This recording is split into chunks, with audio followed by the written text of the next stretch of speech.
el perfil de disolución, que a partir del perfil es donde nace el ensayo de disolución, porque el perfil de disolución básicamente es como que los ensayos que se han hecho para evaluar o hacer ese modelo de método que se plasma en la farmacopea, porque antes de que exista el método en la farmacopea, en la monografía, previamente tuvo que ver una evaluación del método. Eso ya lo vimos anteriormente en una clase, pero para que eso ocurra, también entró a lo que sería el armamento del perfil de disolución, ya sea para lo de liberación inmediata, retardada y prolongada. Y sorpresivamente, este perfil de solución, aparte de armarnos lo que sería la monografía o el ensayo donde se especifica esta evaluación de control de calidad, también tiene otras funciones que se han ido descubriendo con el paso de los tiempos. Así que hoy vamos a verificar esas funciones. Más que todo está relacionado con el tema de bioequivalencia y algunas correlaciones in vitro, in vivo. Así que primeramente vamos a recordar algunos capítulos que estaban relacionados. Básicamente estos 3 capítulos que lo he remarcado con amarillo son los capítulos donde más se destaca o donde más por así decirlo, el perfil de disolución tiene un buen uso. El capítulo 1088, por ejemplo, especifica las evaluaciones in vivo, in vitro, las guías de bioequivalencia, y en el 1092 es donde se especifica mucho cómo es que se arma este perfil de disolución. Básicamente en el capítulo de desarrollo y validación. De acá básicamente es donde nace la mayoría, y esto yo lo expliqué en un anterior clase, pero de acá también se especifica cómo se arma ese perfil de disolución y qué consideraciones se toman en cuenta y qué consideraciones no se toman en cuenta. Así que primeramente definamos qué es un perfil de disolución. A pesar de que anteriormente ya hemos evaluado qué era el test de disolución en todas sus formas, básicamente su definición general es una única determinación, ya sea de liberación inmediata, liberación retardada o liberación prolongada. Sin embargo, esta no permite caracterizar la forma farmacéutica y por lo tanto resulta de interés evaluar y comparar perfiles de disolución, tal cual como lo especifico. Los perfiles de disolución básicamente es por decirlo, esta gráfica en donde se relaciona el tiempo en minutos. Ya va a depender mucho de qué tipo de forma de liberación tenga y el porcentaje de disolución a un determinado tiempo. En base a el tiempo en el que nuestra forma farmacéutica se esté disolviendo, se puede observar lo que sería una gráfica en donde se demuestra cómo es que se disuelve hasta llegar al 100%. Ya en anterior ya ya lo he mencionado. Esta es básicamente la representación de la liberación de nuestro fármaco, de nuestro medicamento, hasta llegar a un punto en el que ya es constante. Obviamente, al ser un ensayo in vitro, no puede reflejar lo que sería la eliminación. Por tanto, este perfil de disolución ha sido muy importante para evaluar diferentes aspectos dentro de lo que sería el control de calidad. Y dentro de los grandes objetivos que tiene el perfil es que determina el orden cinético del proceso de disolución. Según su farmacocinética, ustedes pueden, seguramente el doctor Juan José les habrá enseñado que es de primer orden, de orden cero, y resulta que dentro de un perfil de disolución podemos determinarlo. No solamente eso, también se puede determinar el constante de velocidad, los tiempos de latencia, el tiempo necesario para que se disuelva un determinado porcentaje del fármaco. Básicamente acá es donde ya han nacido los ensayos de disolución que vimos en las monografías, en donde dice que a un determinado punto el 80% se disuelve, pero con un 5%, eso ya lo hemos visto. Y en ese determinado tiempo es el que está en la farmacopea. También detecta lo que sería cambios en el proceso de disolución. Si se ha detectado algún cambio, mayormente estos son para las tabletas de liberación retardada o de liberación prolongada. Determina biodisponibilidad. Esto es muy importante. Está muy relacionado a lo que sería la bioequivalencia y a lo que se refiere a la bioexención, la bioequivalencia in vitro, mediante esta clasificación biofarmacéutica, que ya lo veremos más adelante.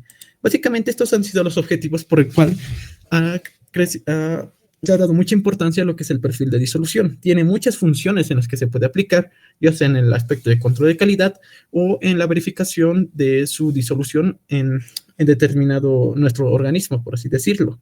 Muchos objetivos en común. Entonces, ¿cuál es el procedimiento general en lo que sería nuestro perfil de disolución? Generalmente estos perfiles de disolución se pueden llevar a cabo siguiendo las mismas condiciones experimentales establecidas para el test de disolución u otros diferentes, según sea el objetivo. Tal como lo mencioné anteriormente, estos perfiles nacieron a partir de lo que sería la creación, lo que sería la prueba de desempeño, tal como está en la monografía de la USP. Para crear este apartado de disolución, tuvieron que crear un perfil de disolución y en ahí determinar a qué porcentaje es donde se dan, en este caso 75%. Y en este determinado tiempo hay mayor del 75, tal como lo especifica acá. Obviamente tuvo que tener muchos ensayos y errores, el tipo del medio, el tipo del aparato, ya lo vimos anteriormente. Pero si ahora queremos hacer la reversa, o sea, a partir de la monografía, crear el perfil de disolución, entonces lo que más nos aconsejas es que nosotros verifiquemos la mismísima monografía, optemos con todo lo que se ha ensayado, por ejemplo, el medio se mantiene, el aparato se mantiene, el medio de análisis V se mantiene y la concentración también se mantiene. Lo que cambia ya es el tiempo. El tiempo es donde nosotros podemos ir cambiando. La metodología sigue, como lo especifiqué anteriormente, pero podemos emplear lo que sería diferentes puntos de tiempo. Aquí es donde nosotros ya cambiamos para crear nuestro perfil de disolución. Por ejemplo, los más comunes son cada 5 minutos, cada 10 minutos o intervalos. Por ejemplo, acá 5, 15, 30, 45 y 60 minutos para así obtener lo que sería este perfil Q por versus, perdón, tiempo en minutos. Y como se dan cuenta, este es, por ejemplo, un ejemplito de un perfil de disolución en la que podemos observar cómo se ha ido armando y si se dan cuenta, a los 45 minutos, tal cual como especifica la monografía, debe ver no menos del 75%. Y si queremos nosotros aplicarlo a los criterios de aceptación de la USP, recuerden Q más 5% sería el 80%. Y a los 45 minutos hay más del 80% en esta región. Por tanto, esa es la forma en la que se ha evaluado o se han desarrollado estos ensayos de disolución en las diferentes monografías. Previamente tuvo que crearse un perfil plasmático. Ahora, obviamente, anteriormente solo analizábamos lo que sería esta área. Pero si nosotros queremos crear lo que sería un perfil de disolución que sea más notorio, entonces aumentan otros puntos. Generalmente la USP recomienda solo aumentar un punto, quizás a los 60 minutos, pero hay algunas ocasiones en donde tú quisieras definir más tu perfil plasmático e incluye estos puntos de muestreo más. En este caso, por ejemplo, acá aumentó 2 puntos. Y si se dan cuenta, da un perfil un poquito mejor o más hermoso, por así decirlo. Porque básicamente solo hasta acá nosotros analizamos, porque la monografía solo nos ofrece hasta acá. Pero acá es donde nosotros decidimos cuánto más tiempo queríamos colocarlo a nuestro perfil plasmático para que sea más definido, por así decirlo. En este caso, tal cual. Va a depender mucho del criterio que empleemos y del cual nosotros queremos sacar mayor provecho, por así decirlo. Puede que funcione como puede que también sea innecesario.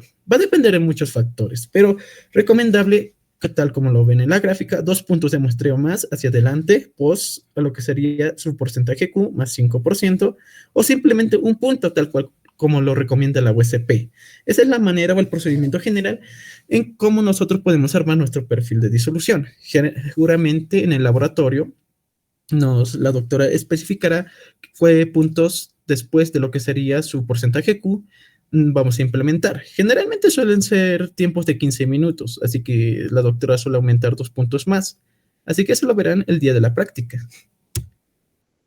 ¿Cómo es que nació o cómo podemos tomar en cuenta estos procedimientos o los tiempos de muestreo, por así decirlo? Porque recuerden que una cosa es liberación inmediata, por ejemplo, este que ven acá, este clorhidrato de aminociclina, es de liberación inmediata. Este es los parámetros generales. Pero, ¿cuáles son las condiciones para los otros tipos de fármacos? Hay otros tipos, por así mencionarlos. Ya saben, la retardada y la prolongada.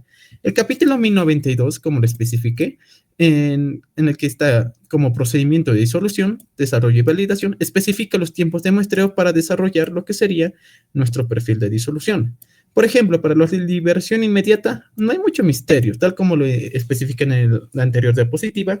Los intervalos pueden ser inclusive de 10, 20, 30, 40, 50 y 60 minutos, o inclusive en intervalos de 15, como 15, 30, 45 y 60 minutos, tal como lo especifica la USP. Inclusive la USP nos afirma que casi mayormente la mayoría de los medicamentos de liberación inmediata obtienen su porcentaje Q entre 85 al 100% en un periodo de 30 a 45 minutos. O sea, dentro de este intervalo ya es suficiente. De hecho, lo considera como 45 minutos el mayor, en donde ya va a haber un 100% de nuestro fármaco principio activo dentro del medicamento. Aunque va a depender mucho, como lo mencioné.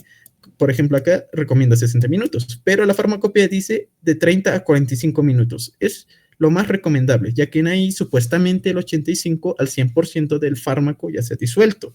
Así que va a depender mucho de lo que diga la doctora. Pero ese básicamente es su fundamento de cómo podemos hacer el perfil de disolución. Sin embargo, aparte de la liberación inmediata, hay un caso en el cual la USP destaca y en el que hay que tomarle importancia, porque resulta que hay fármacos que se liberan rápidamente. O básicamente, estos serían los fármacos de liberación acelerada, inclusive en las diapositivas de la doctora lo aclara. Especifica que existen, en caso de que existan fármacos de liberación acelerada, simplemente se empleen de 5 a 10 minutos para fármacos que se disuelvan rápidamente. Estos fármacos que se liberan rápidamente pueden depender mucho de lo que serían sus condiciones farmacotécnicas, por ahí nomás tiene mayor desintegrante, o simplemente de su tamaño de gránulo. Pero, claro ejemplo dentro de los que entrarían dentro de este grupo serían las suspensiones. Si se dan cuenta, algunas suspensiones no tienen el capítulo de disolución.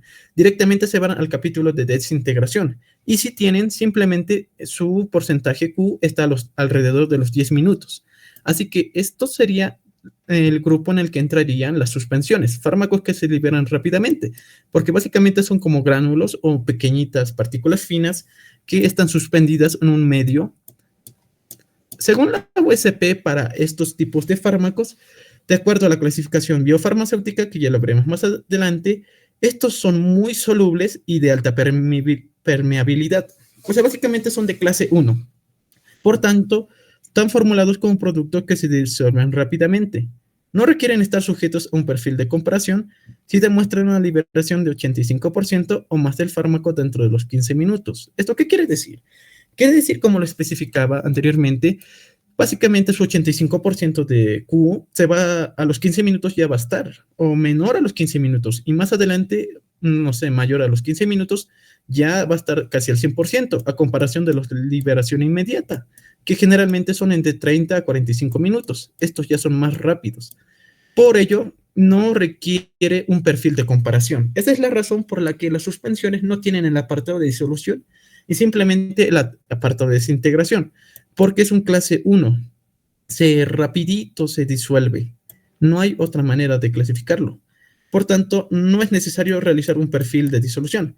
Pero si digamos que nosotros queremos realizar el perfil de disolución, hay un inconveniente. Este parámetro, que ya lo analizaremos más adelante, conocido como factor de similitud, no puede no ser útil si nosotros queremos hacer un perfil en este tipo de fármacos. Entonces, ¿por qué se disuelve más del 85% a los 15 minutos? Pero si necesariamente nosotros queremos emplear lo que sería el factor de similitud y hacer su perfil de disolución, entonces tenemos que considerar algunos criterios.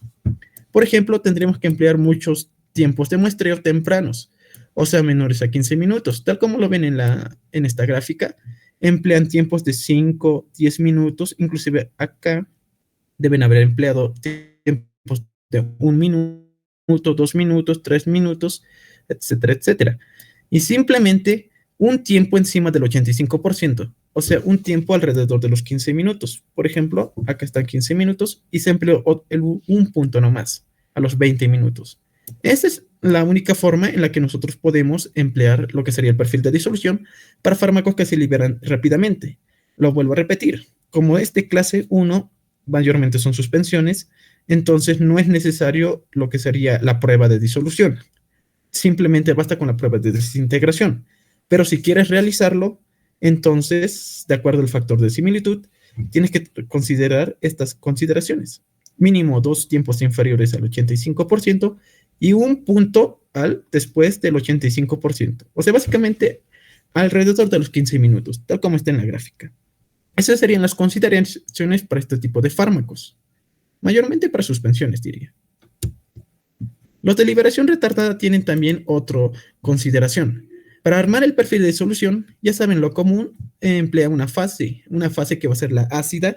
Esta simplemente tiene que estar por 2 horas y otra que va a ser amortiguada. La amortiguada es ahí en donde tendremos que hacer lo que serían diferentes puntos de muestreo, ya sean a los 10, a los 30, o sea, casi similar a los de liberación inmediata.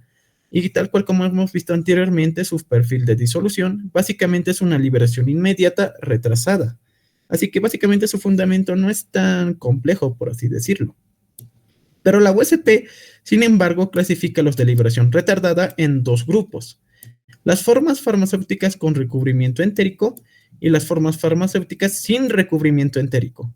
Generalmente las más conocidas de liberación retardada son las con recubrimiento entérico, ya que su funcionalidad es como que resistir el medio ácido generalmente por 2 horas. Es como que su punto más alto, por así decirlo. Esto ya es general. Las 2 horas generalmente se mantienen en casi la mayoría de las monografías, seguido de la demostración de disolución en un medio con un pH mayor, o sea, en la solución buffer o la solución alcalina.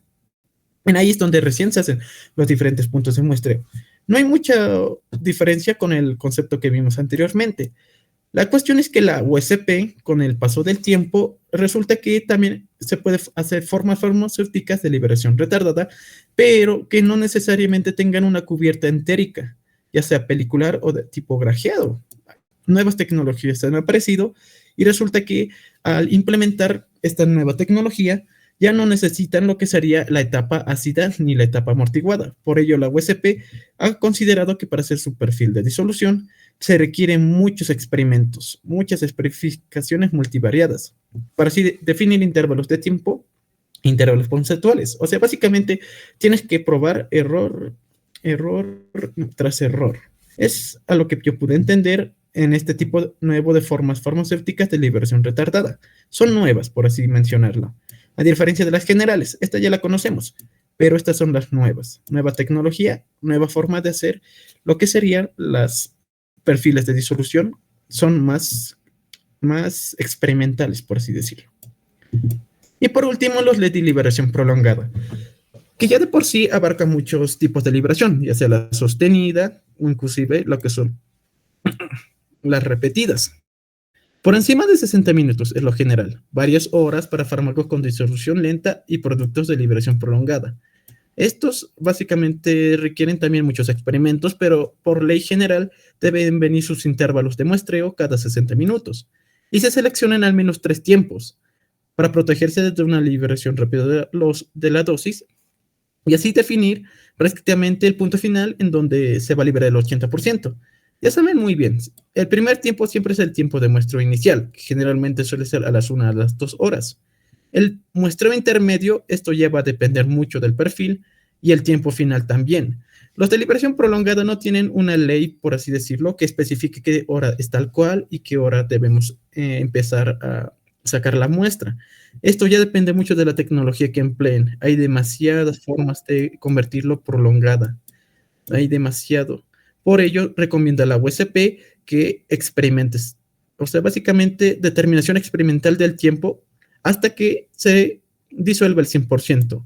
En otras palabras, tú inicias, al menos te dan una pauta, 1 o 2 horas, pero de ahí ya depende de ti en qué momentos quieres hacer el muestreo intermedio. Te recomiendan cada 60 minutos, o sea, cada hora. Pero va a depender de ti cuál es el punto en el que tú puedes formar lo que sería tu perfil de disolución más exacto y más definido. Es muy complicado porque, como lo mencioné, hay mucha tecnología dentro de este tipo de liberación. Ya entra la sostenida, que es más constante, por así decirlo. Incluso la controlada, que ya emplea lo que serían matrices peliculares. Es muy complicado para hacer un perfil de disolución de liberación prolongada. Inclusive más adelante especificaré por qué los de liberación prolongada no se pueden hacer bioequivalencia. Sorprendentemente, a los que hacemos nuestros perfiles de disolución, no se puede comparar a un perfil plasmático en vivo debido a esta limitante, porque es mucha tecnología y básicamente es difícil simular ya exactamente eh, el organismo gastrointestinal y cómo se disuelve, por así decirlo. Ahora, ¿cómo hacemos el muestreo? Si bien ya especifiqué cuáles son los tiempos de muestreo y cuáles son los recomendados para hacer el perfil de disolución, es importante determinar que para hacer nuestro muestreo hay que determinar si lo haremos con reposición o sin reposición. Esto se puede hacer según se reemplace o no el volumen extraído de cada vaso y va a depender de cómo tú lo quieras realizar. Sin reposición, como bien se trata, si se trata de un perfil de disolución que en el cual nosotros no repongamos la alícuota que hayamos sacado, entonces los cálculos deben contemplar la disminución del volumen de los vasos. O sea, esto básicamente va a influir en lo que sería nuestro cálculo del porcentaje Q, ya que tendremos que restarlo al volumen del medio. Recuerden que en este método de sin reposición, nosotros en un inicio, si queremos, iniciamos generalmente, por ejemplo, aquí hay un ejemplo. En un inicio, digamos que empezamos con 900 mililitros. Estos 900 mililitros no van a ser eternos. Generalmente cuando hacemos ensayos de disolución, como el test de disolución, en las monografías tal cual, simplemente nos dan un punto, en el caso de las retardadas nos dan 2 puntos, en el caso de las prolongadas inclusive 3. Pero al no al ser perfiles de disolución en el que tenemos que colocar o básicamente sacar varias muestras o alícuotas de nuestro vaso, porque empleamos muchos tiempos, entonces el volumen del medio va disminuyendo.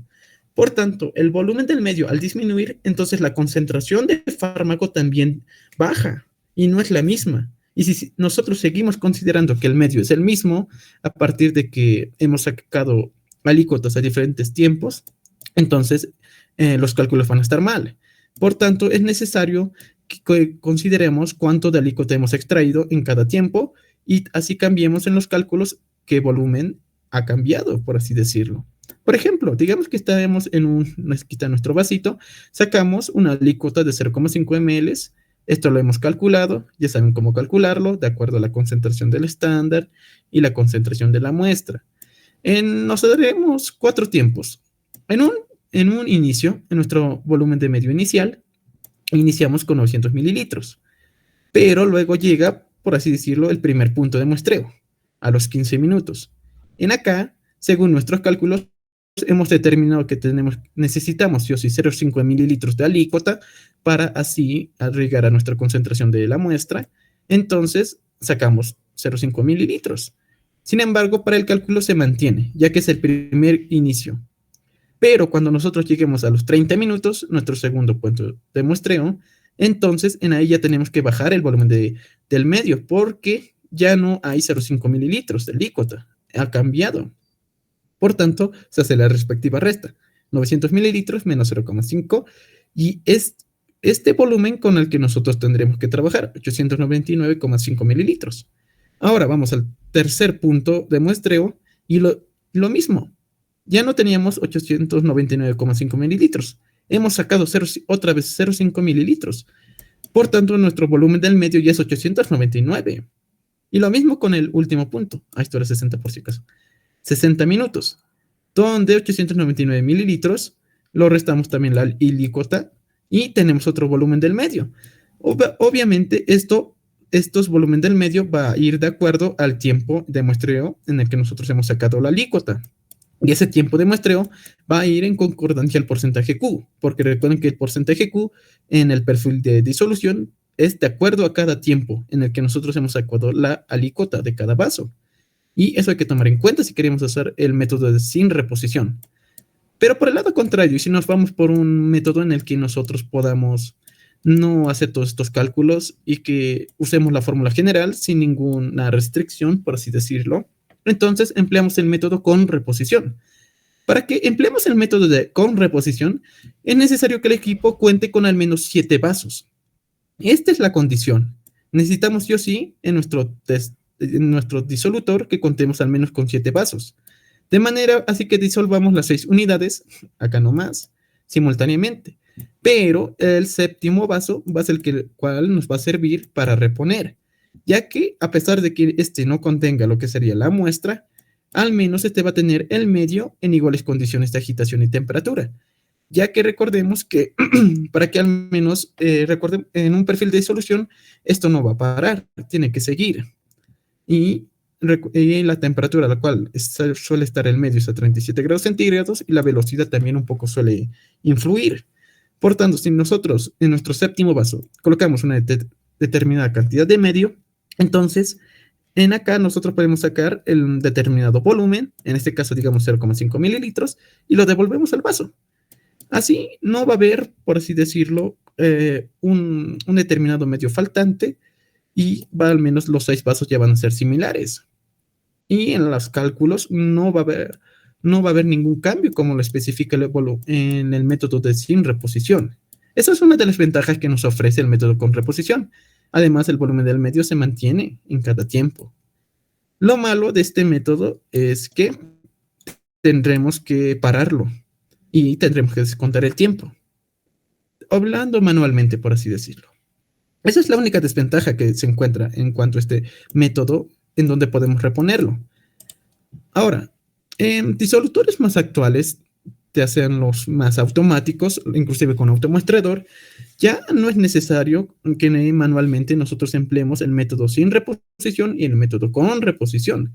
El mismísimo equipo te puede reponer mediante un motor en donde succiona, no, creo que era de un determinado, que creo que tiene una determinada un recipiente en donde guarda el medio y automáticamente te lo puede reponer, ya que tiene un automuestrador, le especificas a la máquina cuánto quieres sacar, digamos 0,5 mililitros, la máquina te lo saca, pero también le repone lo que sería los 0,5 mililitros de acuerdo al motor del equipo o esa bomba específica que contiene.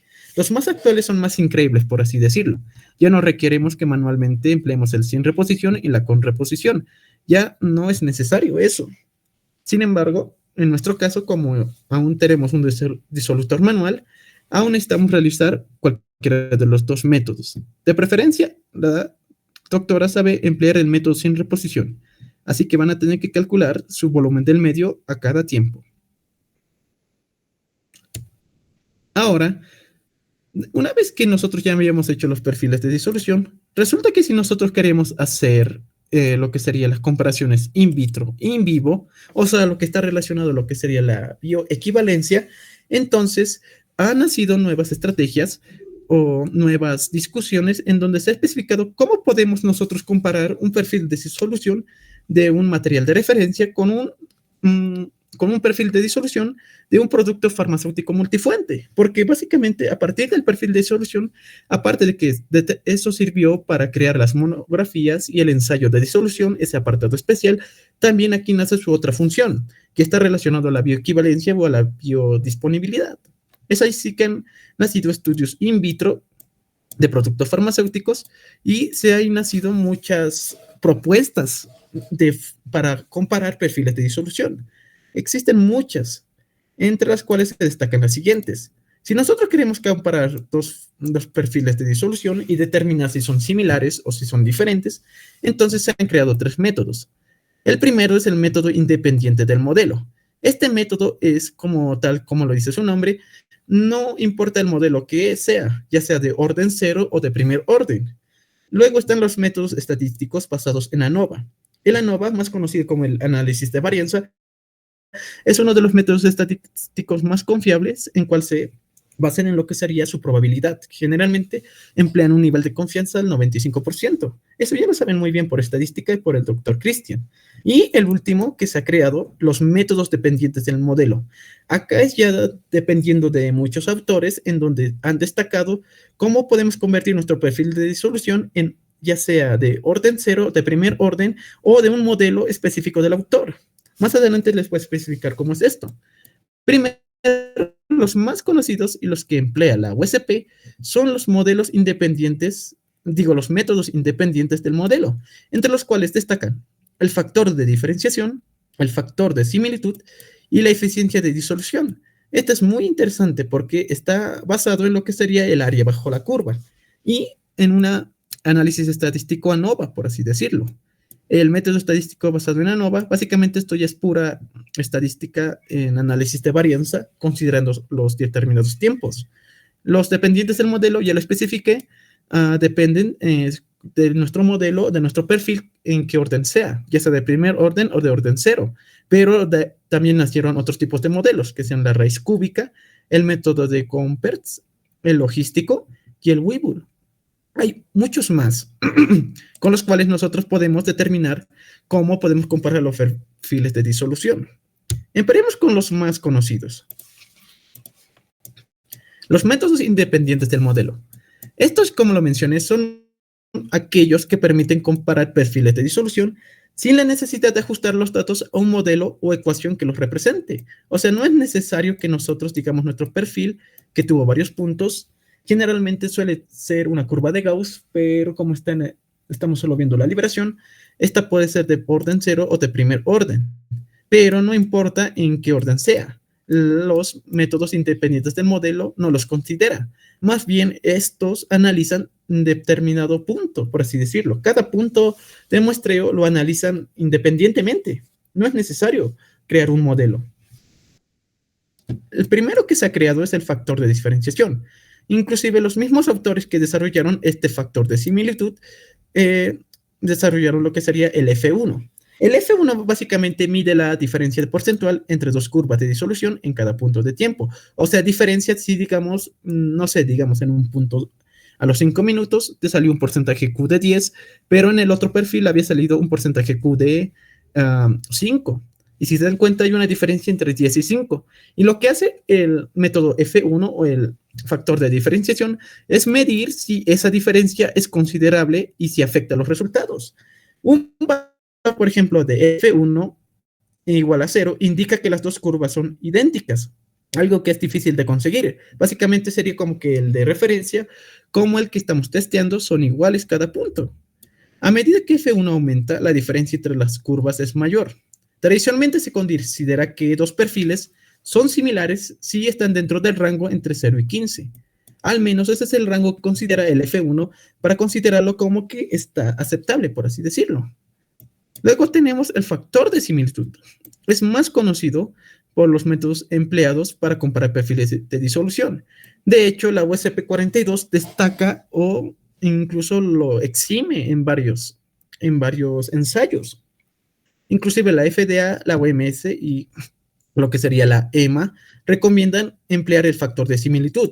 Si bien el factor de diferenciación diferencia cada punto y nos da una probabilidad de cómo es que nosotros podemos considerar si son similares, el factor de similitud ya de por sí nos dice si son similares. Es un poquito más exacto y se refleja en su ecuación. Tuvo que ver muchos análisis estadísticos para formar lo que sería esta respectiva ecuación. Y actualmente está exigido por la mayoría de las agencias regulatorias, incluso la AGMET lo recomienda. Requerimos solamente este factor para considerar que dos perfiles de disolución son iguales o similares, o en el mejor de los casos, bioequivalentes, donde, como lo mencioné, R y T son los porcentajes Q promedios al tiempo. Para darles una idea, el R quiere decir nuestro medicamento de referencia, sería el medicamento innovador. Y T simplemente sería el medicamento que nosotros estamos testeando, tal como dice su abreviatura, T, test.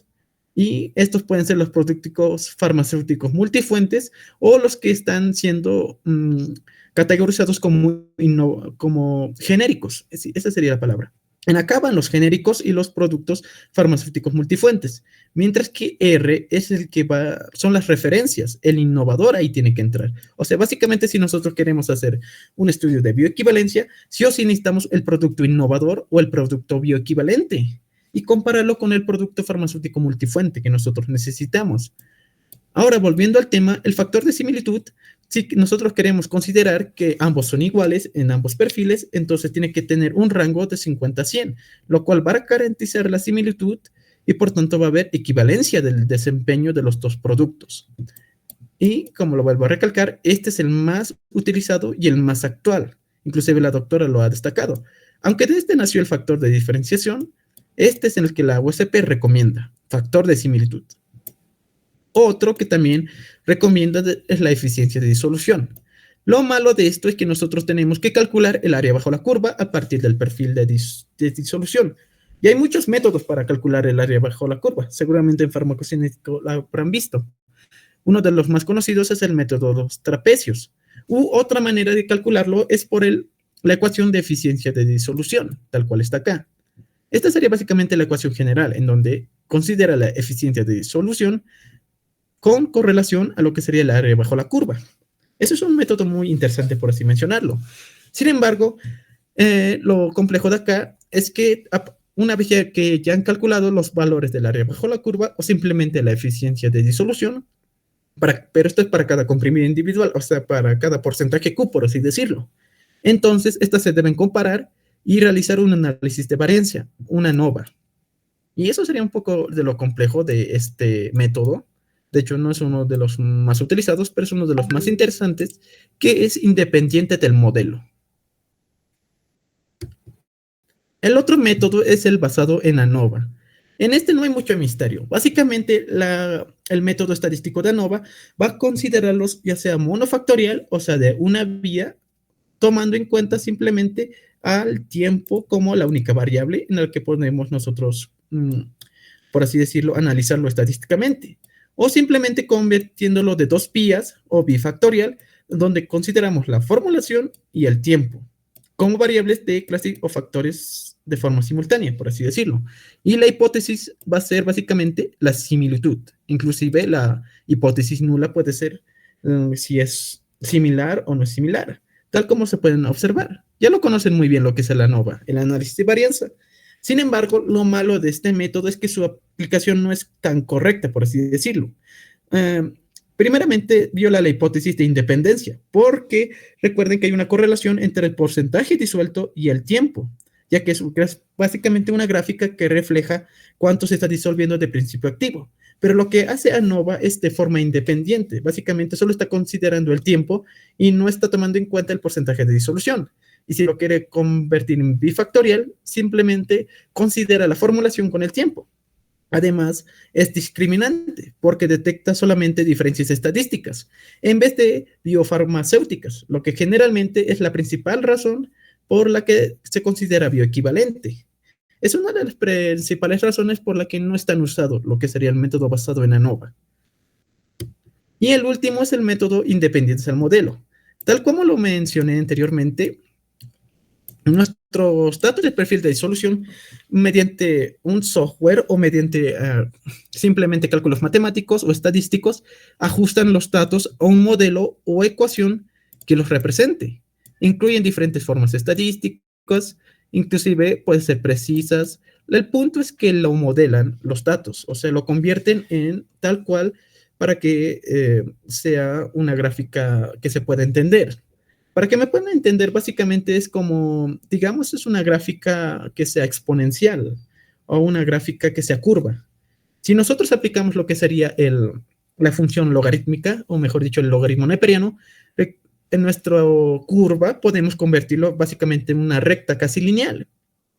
Tal cual como lo hacen en farmacocinética. Recuerden que sabe ver curvas y esto no nos pueden dar un resultado lineal.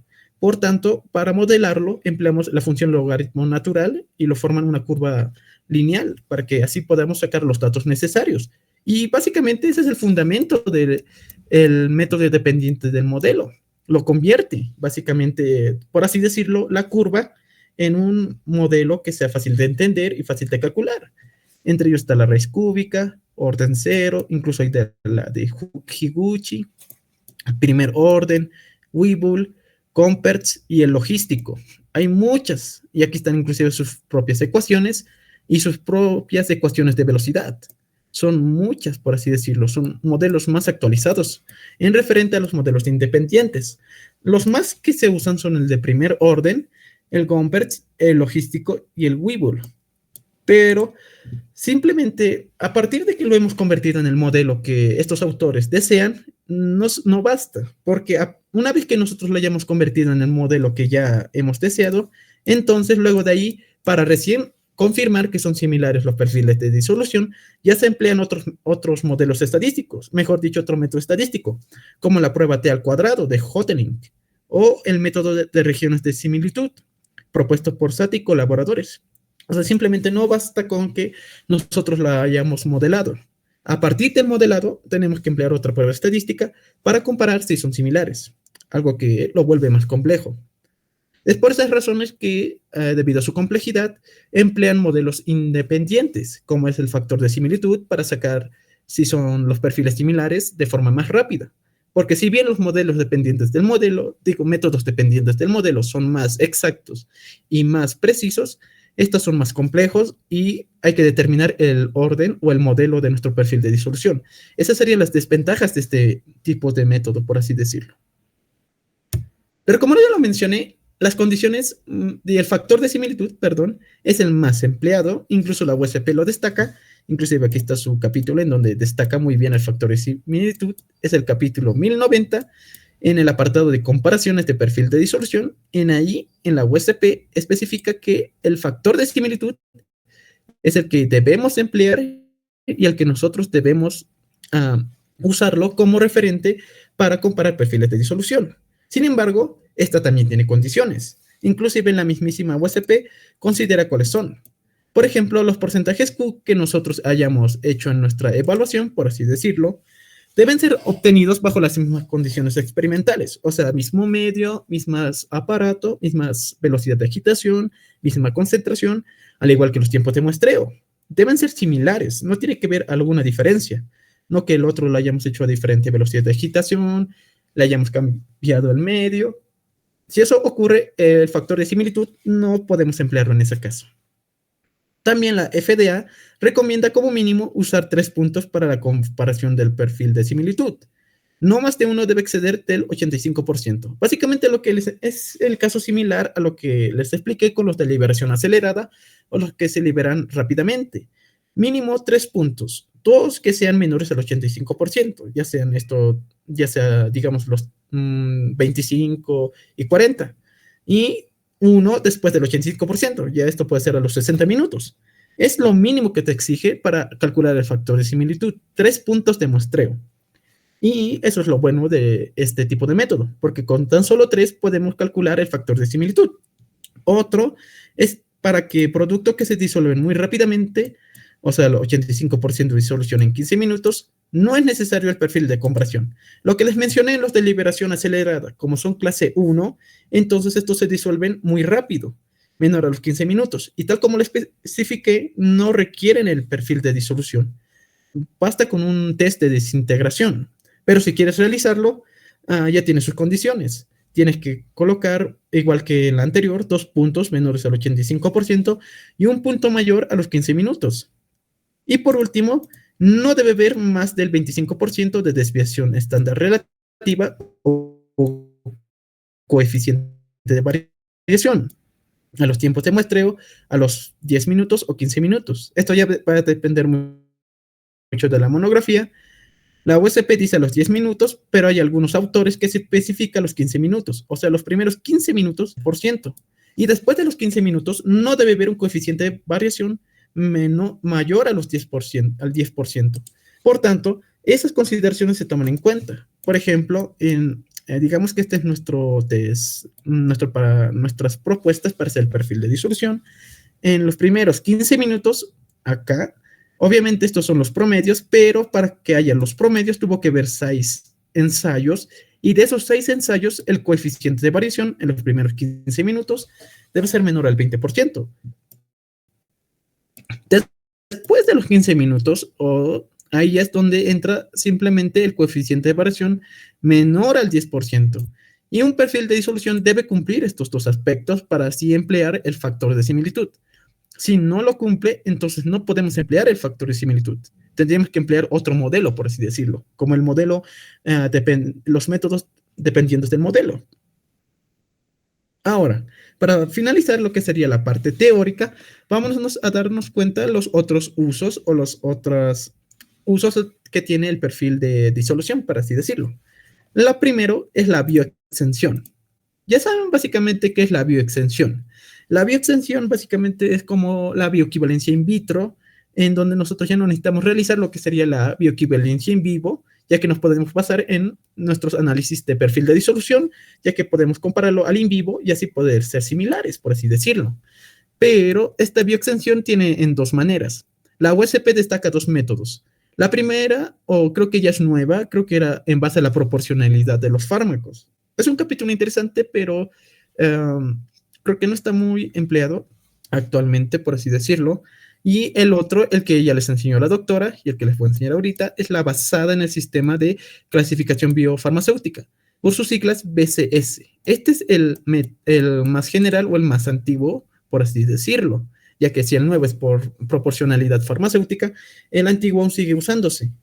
Básicamente la bioextensión, pues, basada en la clasificación biofarmacéutica, aplica principalmente a las formas farmacéuticas de liberación inmediata. Acá hay que recalcar mucho, un punto clave.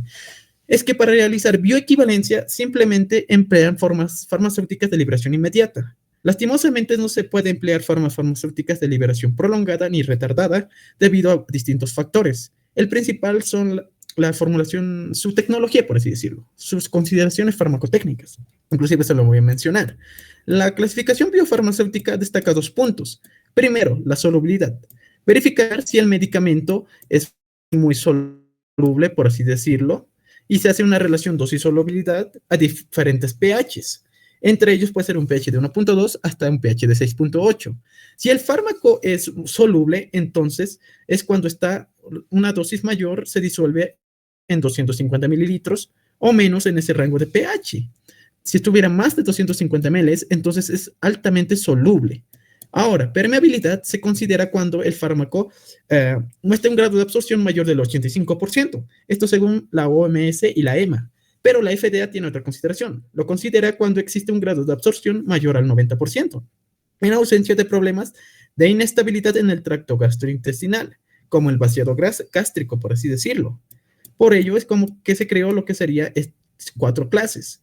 Tal como lo dice la definición, el grado de absorción al 90% y el grado de disolución o la solubilidad mayor a 250 ml. En base a estas 2 consideraciones se ha creado lo que serían estas 5 clases, siendo la primera clase, la clase 1, que son altamente solubles y altamente permeables, porque tiene un grado de absorción mayor al 90% y tiene una solubilidad mayor a 250 mililitros en una determinada dosis. Los de clase 2 son muy permeables, pero lo malo es que no son tan solubles. Por tanto, la absorción va a ser muy baja, por así decirlo. Las clase 3 son muy solubles, pero son menos permeables. El grado de absorción es muy bajo, por así decirlo, pero lo bueno es que se puede solubilizar muy rápido en nuestros líquidos gastrointestinales. Y en el peor de las clases, la clase 4, son menos solubles y menos permeables. Esta clasificación biofarmacéutica ha sido de gran interés para así determinar qué fármacos nosotros podemos emplear. Podemos determinar la bioequivalencia in vivo a partir de bioequivalencia in vitro. Ya de por sí la gráfica lo menciona. Los que están, por así decirlo, claros son los que nosotros podemos hacerlo, mientras que los cuadrados que están oscuros son los medicamentos o fármacos que no podemos emplear lo que sería la bioequivalencia in vitro, perdón. Los de clase 1 sí podemos realizar lo que sería la perfiles de disolución y con ellos considerarlos bioequivalentes in vitro. Y los de clase 3 también.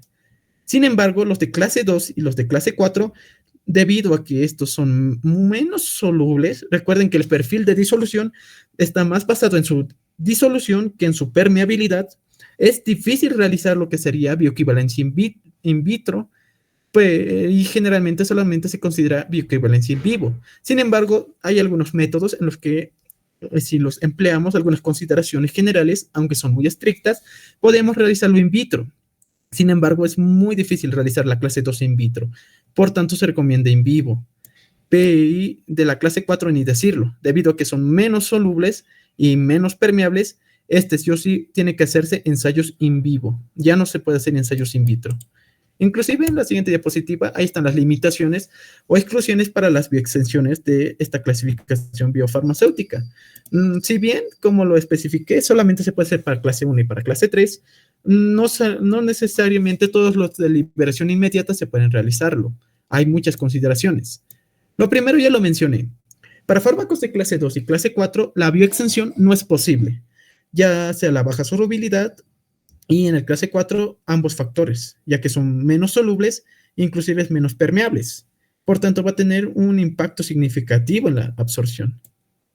El otro, formas de liberación prolongada y retardada, no se puede hacer bioequivalencia. No se puede hacer bioextensiones, en otras palabras, ya que directamente la formulación no está diseñada para eso.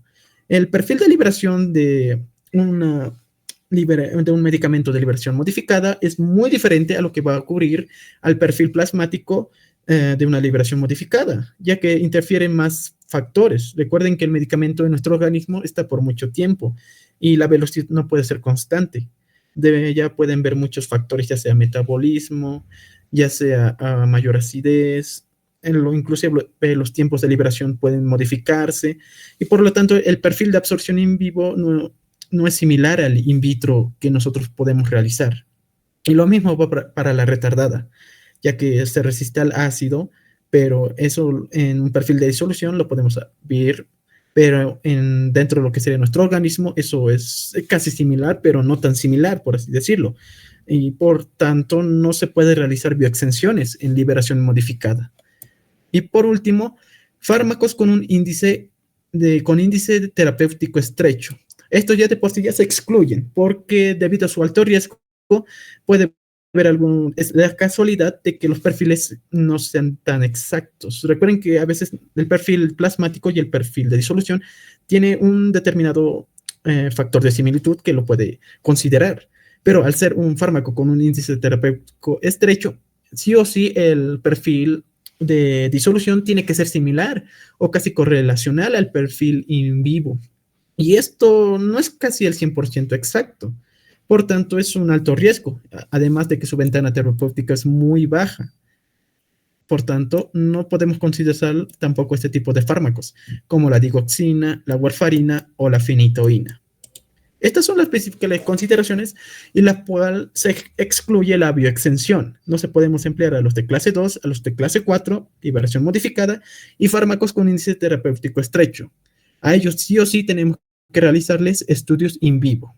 Aunque de los clase 2 puede haber una excepción, pero tiene consideraciones estrictas.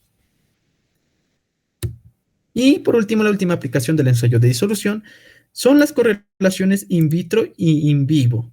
Estas correlaciones de in vitro e in vivo son muy útiles si nosotros queremos reducir costos y acelerar el desarrollo de productos farmacéuticos, ya que básicamente estaríamos correlacionando lo que sería el perfil plasmático con el perfil de disolución, haciéndolos más como si son similares, por así decirlo.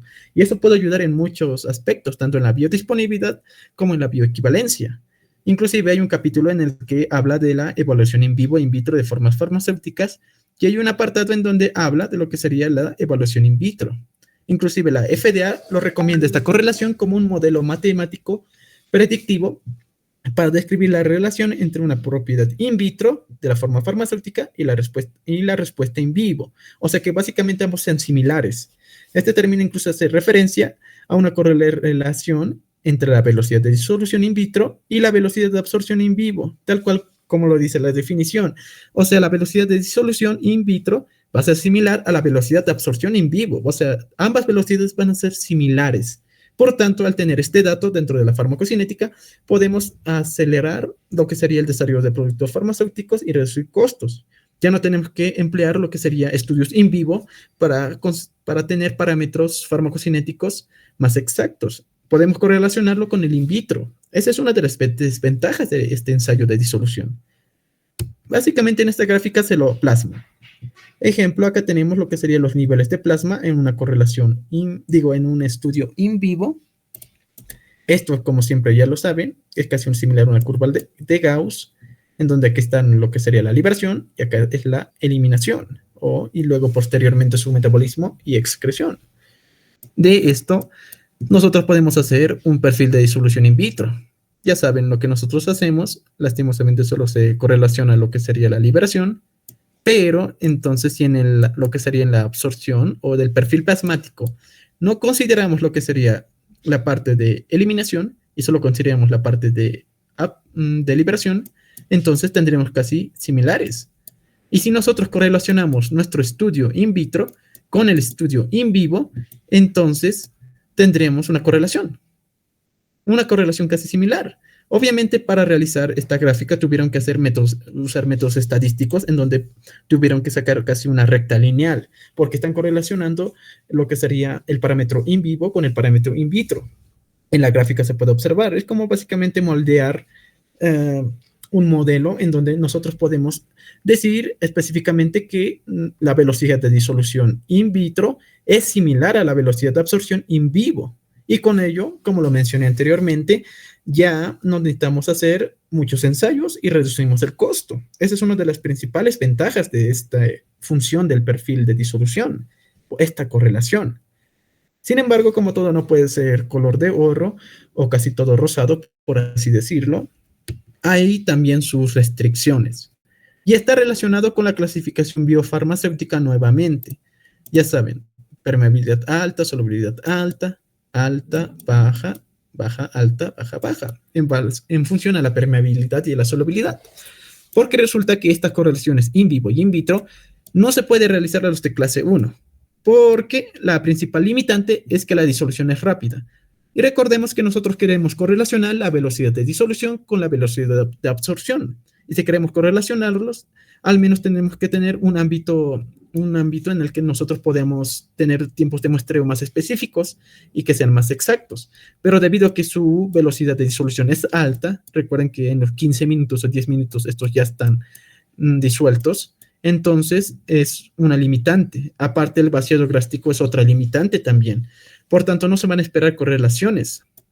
El otro, en la clase 2, en ellos sí puede ver esa posibilidad de correlación, ya que la velocidad de disolución in vitro es similar a la velocidad de disolución in vivo, salvo que la dosis sea muy alta. Acá en este caso la solubilidad es muy baja, por tanto va a tardar y va a necesitar más tiempos de muestreo o va a tardar en tiempo, por así decirlo.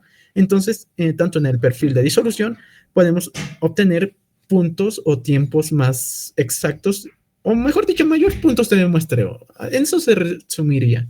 Y debido a esos mayores puntos de muestreo, entonces ya podemos correlacionarlo con el in vivo. Pero los de clase 3 son similares a los de clase 1.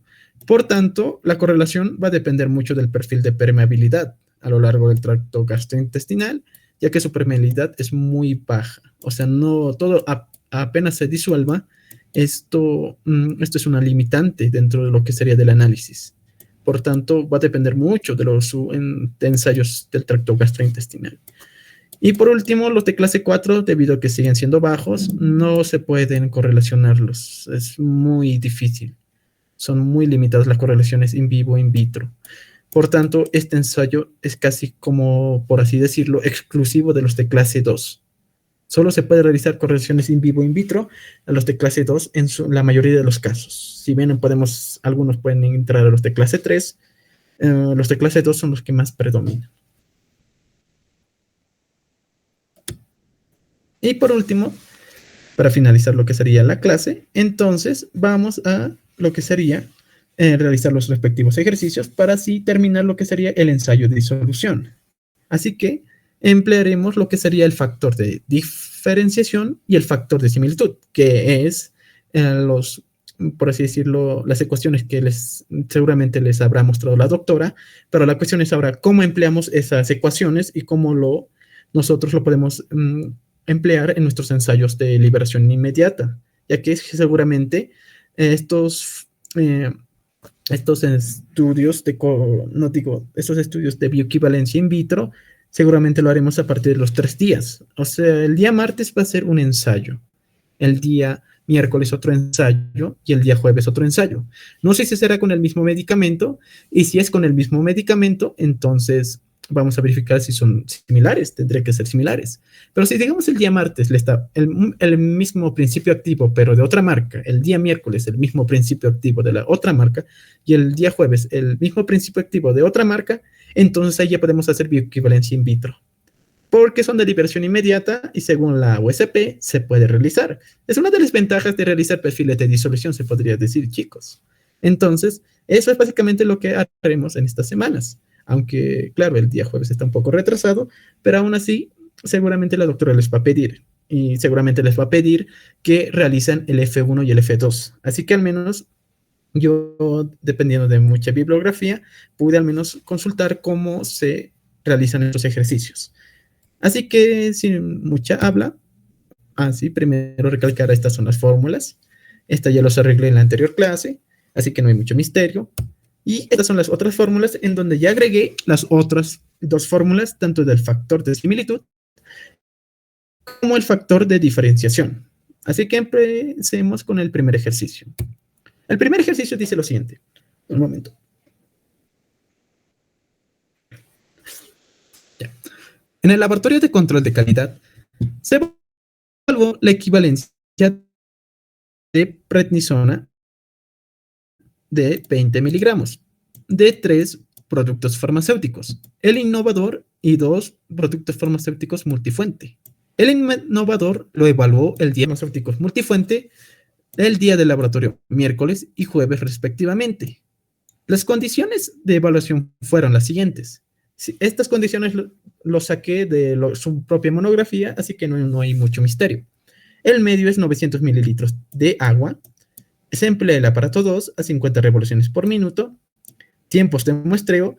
En este caso vamos a emplear 8 tiempos de muestreo, los cuales son 5, 10, 15, 20, 25, 30, 45 y 60 minutos. La concentración va a ser de 20 microgramos por mililitro, tanto para estándar como para muestra. La absorbancia del estándar es de 0,754 y esto se realizó sin reposición. Acá hay que recalcar. El ejercicio nos dice que se realizó sin reposición. Por tanto, el volumen del medio va a afectar. Entonces, eso hay que tomar en cuenta. Determinar si son equivalentes a través del factor de similitud. Gráfica. Básicamente estamos empleando lo que sería el aparato 2 con una muestra de prednisona de fórmula declarada de 20 miligramos. Estos 20 miligramos va a ser nuestra cantidad de muestra, tal cual lo especificamos acá. La concentración metimos en miligramos por ml, por tanto va a ser 0,02 miligramos por mililitro. El volumen del medio, tal cual lo dice, va a ser de 900 mililitros. Empleamos el aparato 2. Aquí está el aparato 2 a 50 revoluciones por minuto. La absorbancia del estándar va a ser a 0,754. Muy bien. Recuerden, siempre que nosotros realizamos lo que sería este tipo de ejercicios, lo primero siempre es calcular las concentraciones tanto del estándar y de la muestra. No se vayan directo de nuevo al porcentaje Q, que lo calculemos directamente, porque necesitamos el factor de dilución. Eso siempre les recomiendo. El estándar, como la concentración era 0,02 miligramos por mililitro, lo que equivale a 20 microgramos por mililitro, entonces mi propuesta es que los 20 miligramos lo llevemos a un matriz de 100, saquemos una alícuota de 1 mililitro y de ahí lo llevemos a 10 mililitros. Esto dándonos una concentración de 0,02. Sin embargo, para la muestra es donde acá necesitamos hacer un análisis, porque nosotros tenemos como fórmula declarada 20 y nuestro medio es 900. Por tanto, en eso no hay tanto misterio. La cuestión es la alícuota que vamos a sacar. La propuesta es un matraz aforado de 10 mililitros y nuestra concentración es la misma que el estándar. Haciendo los respectivos cálculos matemáticos, resulta que tenemos que sacar una alícuota de 9 mililitros. Es casi cercano a los de 10 mililitros, pero al menos está dentro del rango, por así decirlo, ya que con 1 mililitro de nuestro medio lo podemos compensar. Por tanto, nuestro factor de dilución será 10/9. Sin embargo, como estamos empleando el método de sin reposición, tal cual como lo especifica acá, entonces estos 9 ml influirán en el volumen del medio dependiendo de cada tiempo de muestreo que nosotros hagamos. En este caso son 8 tiempos de muestreo. Por tanto, esto va a influir demasiado en los cálculos. Así que hay que tomarlo mucho en cuenta en el volumen del medio. Y por eso es importante al inicio calcular las concentraciones del estándar y de la muestra. Siempre al inicio van a hacer esto. Siempre. Ahora vamos a hacer los respectivos cálculos de porcentaje Q, que es lo que mayormente más se tarda al realizar perfiles de disolución. Lo primero. Vamos a calcular lo que sería el porcentaje Q para el innovador, pero esta vez a los 5 minutos. El volumen del medio que nosotros nos damos, o el volumen inicial, ahí está, por así decirlo, es de 900 mililitros de agua. La fórmula ya la conocen muy bien, no hay tanto misterio. La tabla nos especifica muy bien todas las absorbancias que se ha dado alrededor de 5 minutos, los cuales son 0,1127, 0,1134, 0,1129, 0,1131, 0,1125 y 0,1117. Son todas las absorbancias que nos especifica la tabla. Por tanto, primero calculemos el porcentaje Q a los 5 minutos, o sea, nuestro primer punto de muestreo.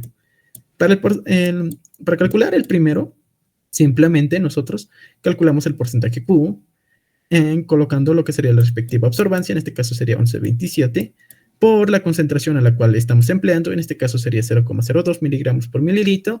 El factor de dilución ya lo hemos visto en la anterior ocasión, por el volumen del medio. Como es el primer punto de muestreo, se mantiene 900 mililitros de agua, por el factor de transformación, 100 sobre la fórmula declarada, en este caso, 20 miligramos, dándonos un porcentaje Q de 14,94. Y lo colocamos en nuestra respectiva tablita. Muy bien. Lo mismo vamos a hacer para lo que sería el porcentaje Q del segundo caso, en donde solo cambia la absorbancia y se mantiene los 900 mililitros. Lo mismo para el 3, se mantiene los 900. Lo mismo para el 4, se mantiene los 900. Lo mismo para el 5, solamente cambiamos la absorbancia de la muestra. No hay mucho misterio en acá, pero se los dejo así para que tengan una idea de dónde salen estos datos de porcentaje Q. Cada uno sale en su propia ecuación. Usted ya dependerá de ustedes si lo van a colocar en su informe o simplemente van a hacer una tablita así en donde especifican los porcentajes Q. Muy bien, no hay mucho misterio en esto, ya lo conocen muy bien, ya han hecho mucho ejercicio, por así decirlo. Lo único rescatante ahorita es el volumen del medio y las absorbancias de la muestra. Lo demás se mantiene en el primer punto, a los 5 minutos. Sin embargo, una vez que calculemos todo esto, necesitamos determinar lo que sería el promedio, la desviación estándar, y esto es importante, el coeficiente de variación. Sí o sí necesitamos calcular estos tres, ya que el coeficiente de variación nos va a especificar si está dentro de los rangos que especifica la USP. Recuerden que en los primeros tiempos, el coeficiente de variación debe ser menor al 20%. Por tanto, ese dato tenemos que tomarlo mucho en cuenta. Para este primer tiempo, no hay mucho misterio, por así decirlo. Así que nos vamos para el tiempo de 10 minutos. Para el tiempo de 10 minutos, acá ya hay un cambio. Porque recordemos que este es el segundo tiempo de muestreo.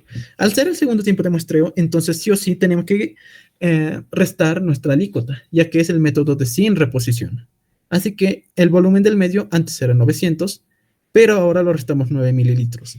Por tanto, nos va a salir 891 mililitros como nuestro nuevo volumen del medio. Y este 891 es el que nosotros tenemos que considerarlo en nuestra ecuación de porcentaje Q o porcentaje de disolución. Por ejemplo, en el porcentaje Q, para el primer caso, en la tabla nos especifica las absorbancias que se dieron a los 10 minutos, tal cual lo pueden ver acá. Aquí está su absorbancia del Q1, 0,1769. Lo demás no cambia. Acá es donde cambia. En el volumen del medio ya no es 900, ya que es el segundo punto de muestreo. Entonces esto va a bajar a 891 mililitros. Lo demás se mantiene, el factor de dilución es el mismo, el factor de transformación también, la concentración también, y la absorbancia del estándar también, dándonos un resultado de 23,22, lo cual colocamos en nuestra tablita para estar más seguros. Para el Q2 es lo mismo, consideramos el 891 como el volumen del medio, el 0,1754, esto es lo que va a afectar, está en la tabla, y nos da un Q de 23%. Para el Q3, lo mismo. Aquí está la absorbancia del Q3, sería de 0,1765. Acá está la absorbancia del estándar. Esto no cambia, ni esto. Esto sí cambió, 891. 891 para 10 minutos es el volumen del medio. Eso se van a recordar. Y nos da un Q de 23,17. Y para el 5, 6 y 7 repetimos el mismo método. Repetimos lo mismo y si quieren verificar, les va a dar estas respectivas porcentajes Q. Y nuevamente hay que calcular el promedio, la desviación estándar o el coeficiente de variación. Sí o sí. Para los 15 minutos ya, de nuevo acá hay que tomar en cuenta el volumen del medio. Anteriormente ya había quedado solo 891 mililitros, pero ahora como estamos haciendo un tercer punto de muestreo, entonces se ha gastado otros 9 ml en la alícuota, por tanto se lo resta, dándonos un volumen de medio de 882 mililitros. Obviamente, reflejándolo simplemente en un ejemplo, podemos reflejar que ha cambiado considerablemente. Pasamos de 882, antes era 900, a 891 y finalmente 882. Es un gasto muy considerable, así que hay que tomarlo muy bien en los cálculos este dato, porque puede dar alteraciones en los resultados o resultados erróneos. Por tanto, lo mismo, este 882 va a ir para todos los cálculos de todas las absorbancias a los 15 minutos. Para todos va a ir este 882, pero a los 15 minutos. Y solamente ahí cambiaría lo que sería la absorbancia de la muestra y lo demás se mantiene, como siempre. Se mantiene. Acá saldría 33,65, 33,81, 33,76, 33,74, 33,73 y 33,83. Hay que calcular el promedio, desviación estándar y el coeficiente de variación. Ahora nos faltan 5 puntos más. Esto de realizar perfiles de disolución no es muy fácil, la verdad, chicos. Requiere muchos análisis, porque si se dan cuenta, sí o sí, para los 6 pasos, cada punto de muestreo es un análisis. Y, por ejemplo, acá para los 20 minutos, lo mismo que en el anterior caso, ya les he enseñado, pero el volumen del medio nuevamente va cambiando. Ahora ya es 873 a los 20 minutos. Acá están las nuevas absorbancias y acá están sus nuevos porcentajes Q. Lo mismo va a ir a los 25 minutos. El volumen del medio va a ir cambiando. Le estamos sacando mucha alícuota, debido a que a nuestra alícuota es un poco muy alta. Entonces, pero seguimos con nuestros análisis. Seguimos dando los cálculos de porcentaje Q. Lo mismo al 30 y al 45. Si se dan cuenta, pasamos de 900 hasta 846 mililitros, pasando a los 45 minutos. Y recuerden que todo esto es un análisis por cada grupo, por así decirlo. Y para cerecita el pastel, recién estamos haciendo los cálculos del innovador. Así que son muchos cálculos, en otras palabras. Mejor si lo emplean lo que sería el Excel, para así no tardar mucho en sus informes, porque es muy tardoso evaluar el porcentaje para cada minuto, por así decirlo, para cada punto de muestreo, porque sí o sí tienes que analizar los 6 pasos para cada punto. Entonces, de estos 6 pasos, solamente se toma en cuenta el promedio. El promedio de los 6 pasos a determinado punto es el que va a ir para realizar nuestros análisis. Eso lo van a considerar mucho. Y así sucesivamente. 20 minutos, 25 minutos, 30 minutos, 45 minutos. Nuevas absorbancias, nuevo porcentaje Q. Y ahí tenemos diferentes volúmenes. Vemos cómo nuestro volumen del medio va a ir disminuyendo con el paso del tiempo, hasta llegar a nuestro punto de muestreo 8, que ya son los 60 minutos. Hizo preferiblemente 8 puntos de muestreo para que sea más, la gráfica que les salga sea mucho más exacta y más definida, por así decirlo. Lo malo es que requiere más trabajo o es más arduoso. Es la única desventaja, pero de que va a salir mejor la gráfica, va a salir mejor. El último punto de muestreo, los 60 minutos, nos da un volumen del medio en donde ya pasamos de 900 a 837 mililitros. Y con este volumen del medio es donde nosotros haremos los últimos cálculos para sacar los últimos porcentajes Q, llegando a inclusive 84.98, 84.97, 92, 85.02, 85.95 y 85. Y de esto se saca el promedio de desviación estándar y coeficiente de variación. Muy bien, ya hemos analizado en nuestro laboratorio todos nuestros pasitos a cada respectivo tiempo. Entonces es hora de agruparlos en una tabla. En esta tabla agrupamos todos nuestros resultados de porcentaje Q. A los 5 minutos, a los 10 minutos, a los 15 minutos, a los 20 minutos, a los 25 minutos, 30 minutos, 45 minutos y 60 minutos. Mucho tiempo, la verdad. Y de ahí recién nosotros podemos realizar lo que serían los cálculos del promedio, desviación estándar y coeficientes de variación. Les recomiendo que esto lo hagan en un Excel, si nos van a tardarse mucho en realizar cada uno de estos 3 de forma rápida, por así decirlo. Cada uno es muy tarduoso, mientras que en Excel lo pueden realizar muchísimo más rápido, simplemente colocando los comandos necesarios para colocar la fórmula de promedio, desviación estándar y coeficiente de variación. Recuerden que este coeficiente de variación es igual a la desviación estándar sobre el promedio por 100. Lo primero, de todos estos datos nos importa el promedio. El promedio es con el que nosotros vamos a ir a luchar con los otros productos farmacéuticos multifuente. Es como, para así decirlo, nuestras armas para verificar si somos equivalentes o bioequivalentes. El promedio es el que nos va a importar. Sin embargo, este promedio no debe tener mucha variación. Debe ser muy baja, tal como lo especifica la USP. Tiene que ser un coeficiente de variación menor a 20% los primeros 15 minutos y menor a 10% los demás puntos de muestreo, después de 15 hasta los 60, por ejemplo, en este caso. Y eso se realiza calculando el coeficiente de variación, que si se dan cuenta, los primeros 3 puntos corresponden hasta los 15 minutos, ninguno es mayor a 20%, todos son menores a 20%, por tanto, se cumple. Y los últimos puntos de muestreo, todos muy obviamente son menores al 10% de coeficiente de variación. Por tanto, podemos emplear este promedio para realizar nuestros cálculos de bioequivalencia. Y con estos vamos a ir a realizar nuestros perfiles de disolución o nuestra equivalencia farmacéutica, en otras palabras. El promedio es el que nos importa.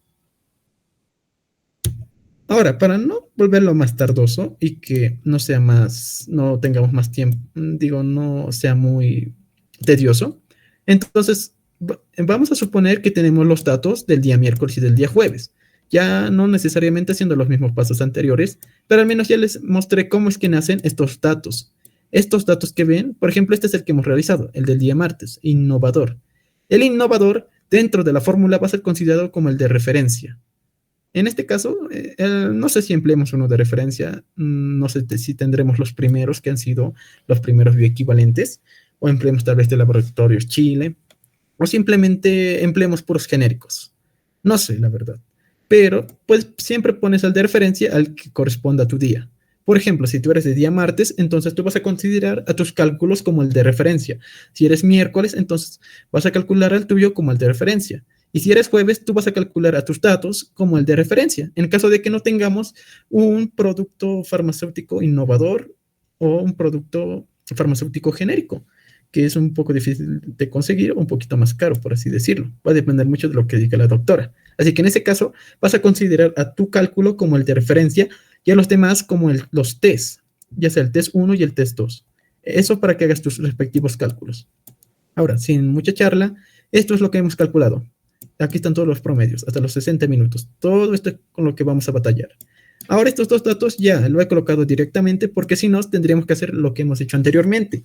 Tendríamos que hacer de nuevo, calcular el porcentaje Q, sacar el promedio, coeficiente de variación, pero en acá estamos suponiendo que sí cumplen el porcentaje de coeficiente de variación y que sí están dentro de los límites. Por tanto, para no hacerlo muy tedioso el ejercicio, vamos directo a calcular el factor de diferenciación y el de similitud.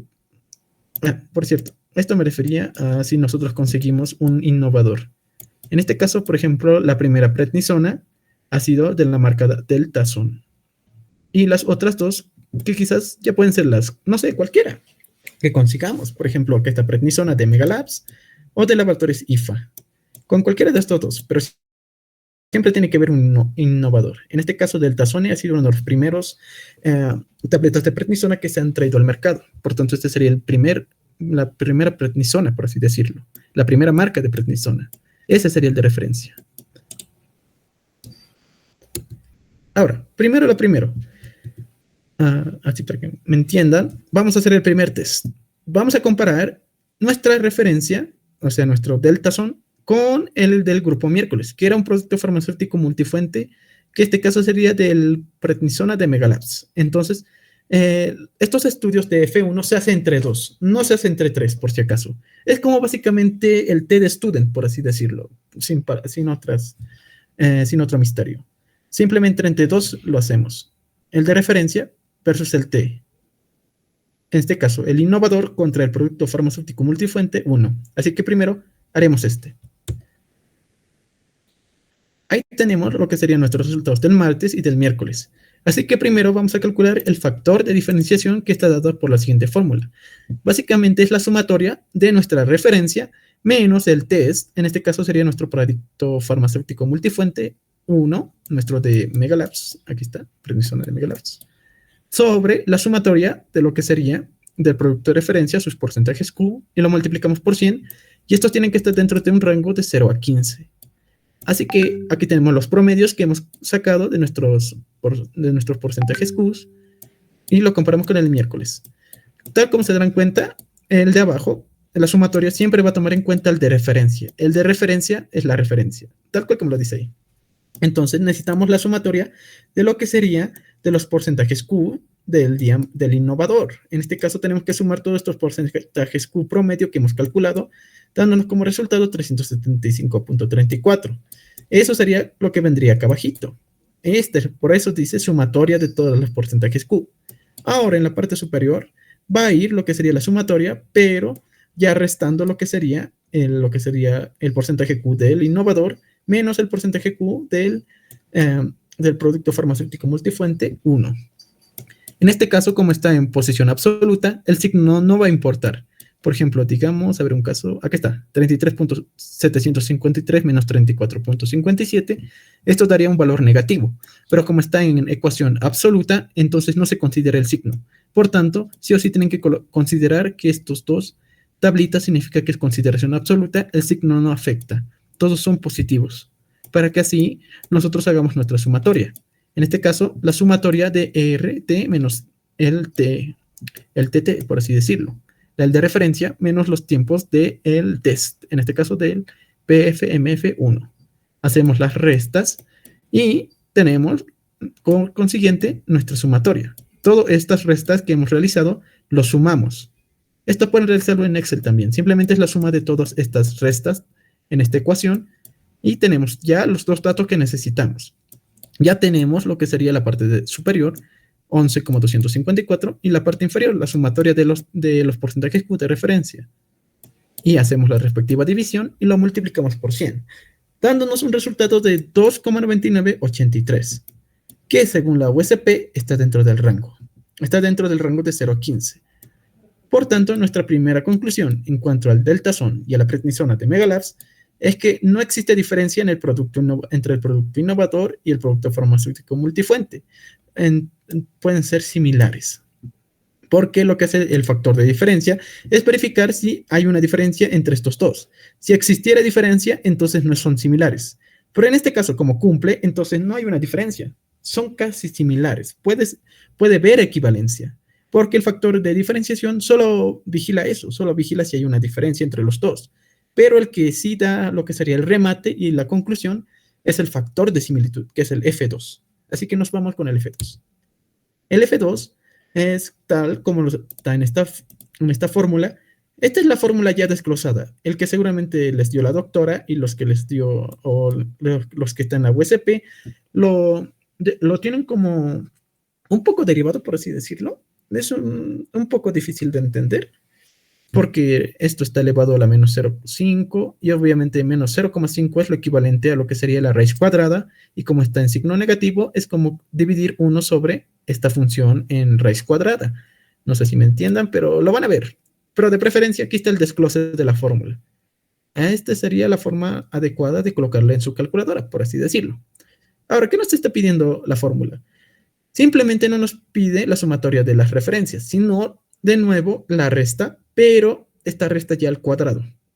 Al cuadrado es lo que nos está pidiendo. La sumatoria de lo que sería el porcentaje Q de los de referencia menos el porcentaje Q del producto farmacéutico multifuente. Por tanto, el cálculo sería lo siguiente.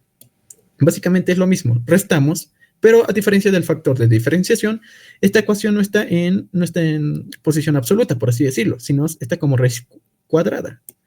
Por tanto, obviamente los datos van a ser un poco más diferentes y sorpresivamente un poco más exactos, o más exactos estadísticamente. Es una función estadística muy interesante el factor de similitud, dándonos los siguientes resultados. Obviamente esto lo puedes colocar en una Excel y restar ambos y elevarlos al cuadrado para que así no estén yendo uno por uno. Y de ello, todo esto lo sumamos. Todos estos resultados los sumamos y nos da un resultado de 21,749064. Y este es el único dato que nosotros necesitamos en nuestra fórmula. Y simplemente lo reemplazamos, ya que esto es la sumatoria de todos estos. Por tanto, agarramos nuestra calculadora y colocamos la siguiente ecuación, en donde ya de por sí no hay mucho misterio. N, por ejemplo, esta sí abre un poco de misterio. N refleja la cantidad de puntos de muestreo que nosotros hemos realizado. En este caso, hemos usado 8 puntos de muestreo. 3, 4, 5, 6, 7, 8. Son 8 puntos de muestreo, o lo que equivale a 8 porcentajes Q. Por tanto, N va a ser igual a 8. Esos dos datos son los únicos que necesitamos para calcular el F2. Lo coloquemos en nuestra calculadora, pero van a colocarlo muy bien. No se van a olvidar las dos paréntesis y el por cien, y nos va a dar nuestro resultado. En este caso es 85,74, que según vemos los criterios de la aceptación de la USP, esta está dentro del rango. Por tanto, como F2, acá no sería F1, por si creo que es F2, 50-100, eso lo voy a arreglar. Por tanto, existe similitud entre el producto del innovador y el producto farmacéutico multifuente 1, o sea, entre el Megalabs y el Deltason. Por tanto, son equivalentes. Existe equivalencia farmacéutica. Ambos son bioequivalentes. Eso sería la conclusión de la prednisona de este laboratorio. Ahora nos vamos con el producto farmacéutico multifuente 2, que es el mismo caso. Recordemos que el innovador es el del día martes, está con R, es el que se va a mantener. Ahora lo haremos con el test 2, que sería del día jueves, que serían sus resultados que nos han traído, y verificaremos si cumplen los dos parámetros. Primero, el factor de diferenciación. Ya lo saben, es la sumatoria de todos los porcentajes Q de lo que sería del de referencia. Entonces, acá está nuestra sumatoria sobre lo que sería, esta resta, estos dos se restan en posición absoluta, esto solo influye en el signo. Entonces, nos da este otro dato. Este otro dato va a ir en la parte superior sobre la inferior. Este dato ya en el antiguo ejercicio ya lo tienen de por sí. Solo habría que calcular la diferencia entre el de referencia y el test.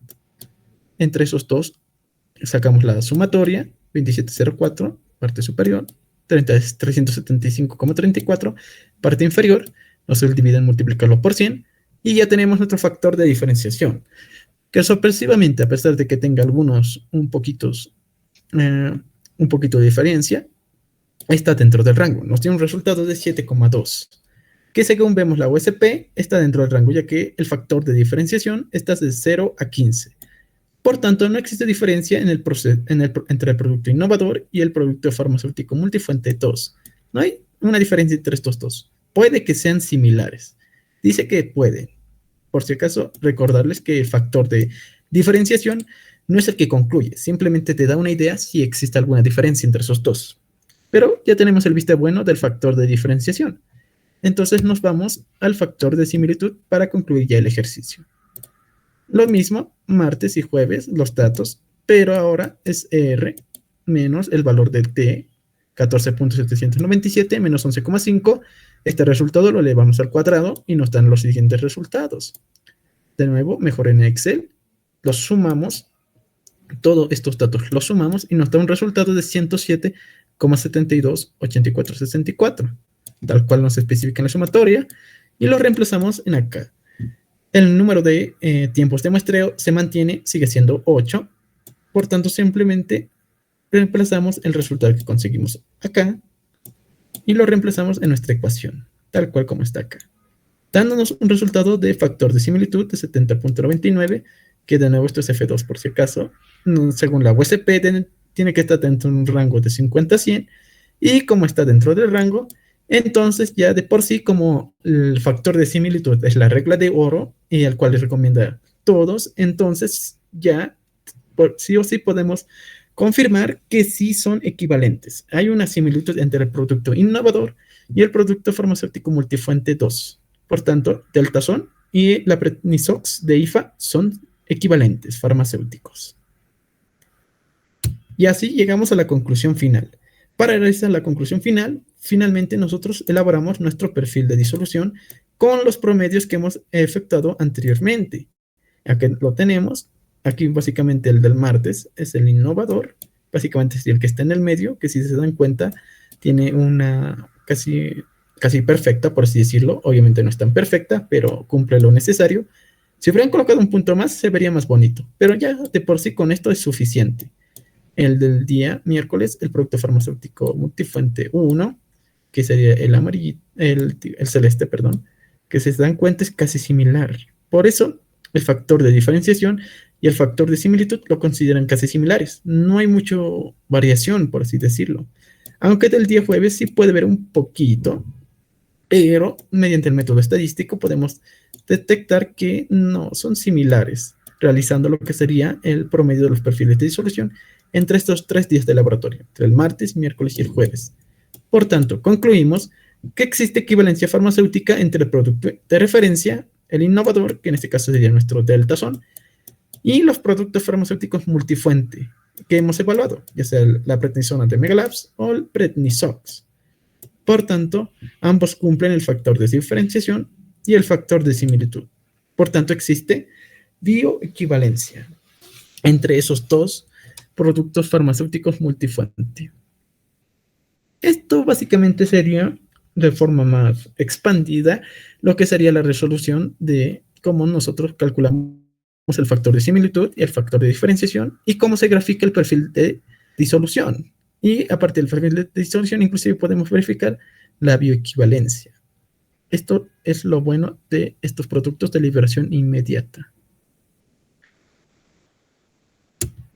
Ya para concluir la clase, nos vamos a un último ejercicio. En este caso, lo haremos de forma más rápida. En el anterior ejercicio ya les mostré de forma un poquito más, bueno, no tan expandida, pero al menos que se entienda de dónde salen los datos y que se tome en cuenta ya sea el coeficiente de variación y el promedio. Entonces en acá haremos un caso que hace similar lo mismo, pero este va a ser sin reposición.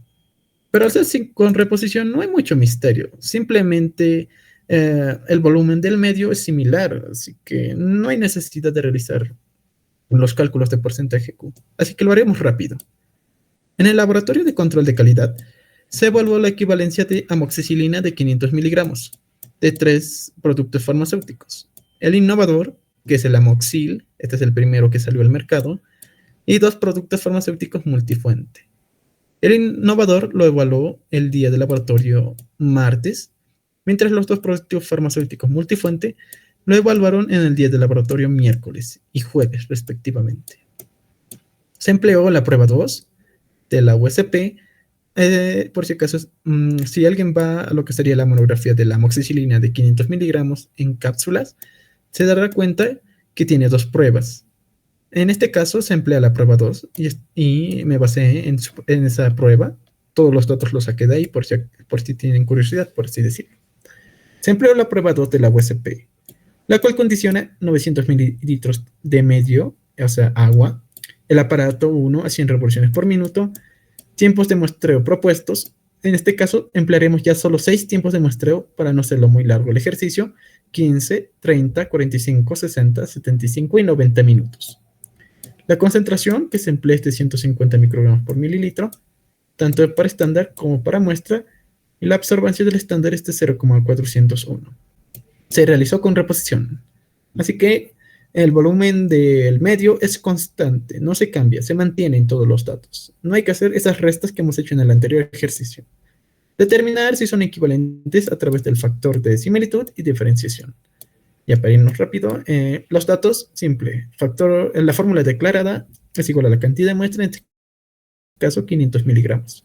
La concentración del estándar es 150 microgramos por mililitro, lo que equivale a 0,15 miligramos por ml. El volumen del medio es 900 mililitros de agua y el que nosotros vamos a emplear es el aparato 1, el de la canastilla, a 100 revoluciones por minuto. La absorbancia del estándar es 0,401, así que no hay mucho misterio. Todo eso está en el enunciado. Y como siempre, primero se calcula las concentraciones del estándar y la muestra preferiblemente. En este caso, para sacar esta concentración muy fácil, simplemente llevamos 15 miligramos y lo llevamos a 100 y tenemos por fin nuestra concentración. En el caso de la muestra, la fórmula declarada 500 y lo llevamos a 900 porque será el volumen del medio. Aquí está. Y de aquí sacamos una alícuota X y lo llevamos a 10 para conseguir esta concentración. La alícuota, ya de por sí haciendo los respectivos cálculos matemáticos, nos da 2,7, que esto nos sirve para calcular el factor de dilución, que como se ven es la inversa de la última dilución, dándonos el factor de dilución de 10 sobre 2,7. En esto no hay mucho misterio, y siempre recordarles que esto siempre se hace al inicio del ejercicio. Ahora, para no hacerlo muy rapidito, muy tardoso, entonces directamente nos iremos a los porcentajes Q suponiendo que cumplen los porcentajes de coeficiente de variación. Ya saben cómo sale el porcentaje Q. Tenemos que verificar, y es el promedio de 6 pasos, y cada uno tiene su respectiva consideración. Hasta los 15 minutos un 20%, y lo demás un coeficiente de variación menor al 10%. Pero como es más rápido el ejercicio, entonces vamos a suponer que sí cumple. Entonces directamente nosotros vamos a determinar el factor de diferenciación y de similitud entre la amoxicil, este producto, digamos, X, y la amoxicilina de la marca Patito. Cualquiera de las dos. Muy bien, primero vamos a vigilar lo que sería con el producto farmacéutico multifuente 1, que eran estas cápsulas de producto genérico, no dice de qué marca es, pero ahí está, con nuestro innovador, el primero que salió al mercado, amoxil. Ya tenemos nuestros datos, y lo mismo para calcular el factor de diferenciación, simplemente damos la sumatoria del de referencia. En este caso, el martes de nuevo será el innovador.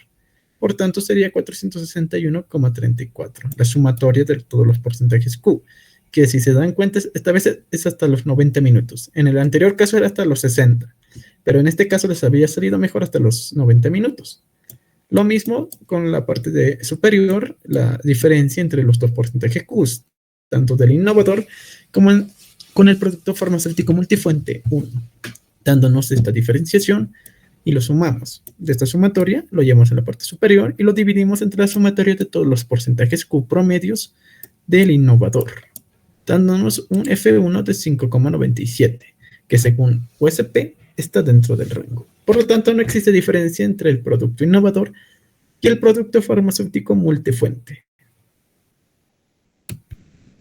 Ahora vamos a calcular el factor de similitud, que es lo mismo, aunque si se dan cuenta hay un poco de diferencia entre lo que sería el innovador y el producto farmacéutico multifuente. Por tanto, bueno, a simple vista se puede verificar. Entonces, con el factor de similitud verificaremos si al menos esta diferencia es significativa. Entonces, empleamos la fórmula. Primeramente verificamos esto. Lo que aquí sí cambiaría es el número de puntos de muestreo, porque en el anterior caso hemos empleado 8 puntos de muestreo, pero en este caso empleamos 6. 1, 2, 3, 4, 5 y 6. 6 puntos de muestreo. Entonces, eso lo vamos a tomar en consideración, aunque en este caso, por ejemplo, no, acá es 6 por si acaso. Si hacen el cálculo, se van a dar cuenta que sale esto. Qué raro, pensé que lo había borrado esto. Ya, pero el punto es que aquí es 6. Eso lo van a tomar en cuenta. Eso lo voy a arreglar. La sumatoria de R menos T nos da un resultado de 162,9633 y lo colocamos acá. Esto por acá es un sexto, por si acaso, un sexto. Les tiene que salir esto. Les va a salir 63,7589, que según la USP está dentro del rango. Por tanto, existe similitud entre el producto innovador y el producto farmacéutico multifuente. Por tanto, ya como recordemos, el factor de similitud es la regla de oro, entonces ya confirmamos que son equivalentes la amoxil y este producto multifuente de origen desconocido, digamos, por así decirlo. Muy bien, ya lo hemos comparado con ella. Ahora lo comparamos con la amoxicilina de 500 de la marca Patito. Entonces, para ello, coloquemos de nuevo, en esto ya no hay tanto misterio, ya le saben, la resta entre ambos, entre estos datos, pero aquí hay algo muy observable. Si se dan cuenta, en los del día jueves tiene datos muy, muy diferentes a los de innovador. Incluso se podría decir muy diferentes. Por tanto, haremos los respectivos estudios para verificar si al menos la marca Patito cumple con el innovador. Y lo mismo que hemos realizado en el anterior ejercicio, esto lo sumamos, 56,49, la parte superior, y la parte inferior es 375,34. Ya saben de dónde sale esta sumatoria. Y lo multiplicamos por 100.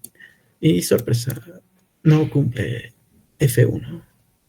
Aunque por poquitos diría.